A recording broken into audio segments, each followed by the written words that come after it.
Guy Nardine asks, any news about OpenTX for the TBS Mambo? No news. We need to hear from TBS on that, and TBS has other things that they're working on. TBS should be working on figuring out how they are going to make Crossfire and Tracer competitive against ExpressLRS. That is all that TBS should be thinking about right now, because TBS is I don't know. Let's think about this. I was about to say TBS is kind of in trouble right now, and I was like, whoa, that's too strong of a statement. Don't say that, Bardwell. But that was the thought that came into my head, and I'll tell you where that thought came from. TBS's number one product for a long time, and I don't know this, like, I haven't seen their books, but if you think about TBS, they've made a lot of products that didn't really go anywhere. And I feel like Crossfire and the Unify video transmitter carried their company for like 3 years or more. I feel like that's a fair statement. And right now, the shift from analog to DJI has been happening for 2+ years.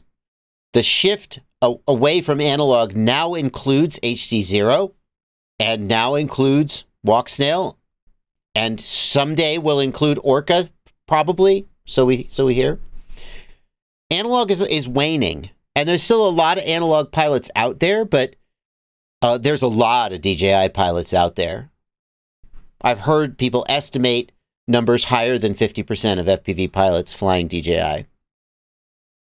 And now ExpressLRS comes along, and a lot of the appeal of Crossfire and then Tracer, a lot of people who might have bought Crossfire or Tracer are using ExpressLRS. And what's that leave? What's that leave?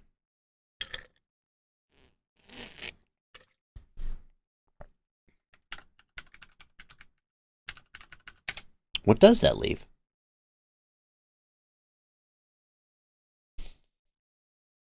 Well, let's see. Crossfire? TBS Unify Pro Nano? Unify Pro? Crossfire? Unify Pro? Unify Pro? Oh, the Triumph! Yeah, okay, that's a pretty good antenna. What does that leave? The Tango? Solid. Tango's solid. Crossfire inside. Mambo? Tracer inside. Yeah.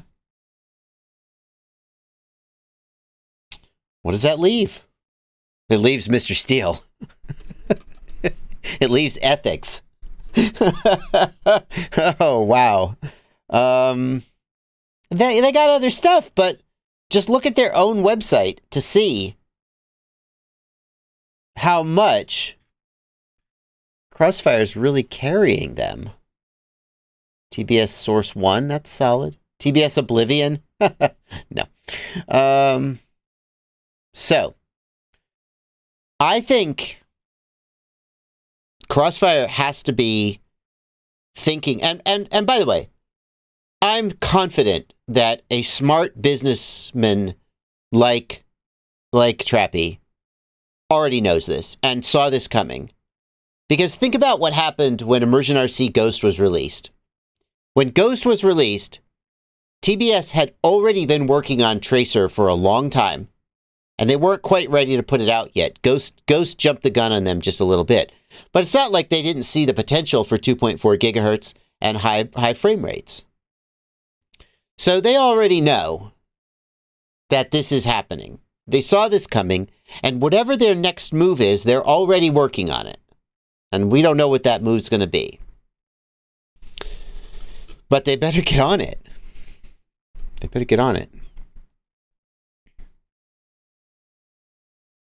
They better get on it. Because the days where Crossfire was everybody's, like, if you wanted a good control link, you got Crossfire. Those days are gone. Crossfire is still a very good control link.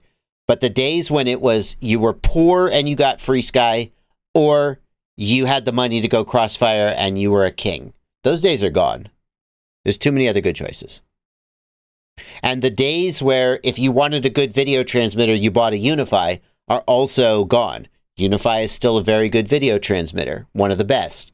But there are other video transmitters that are also very good from other manufacturers like Rush, for example.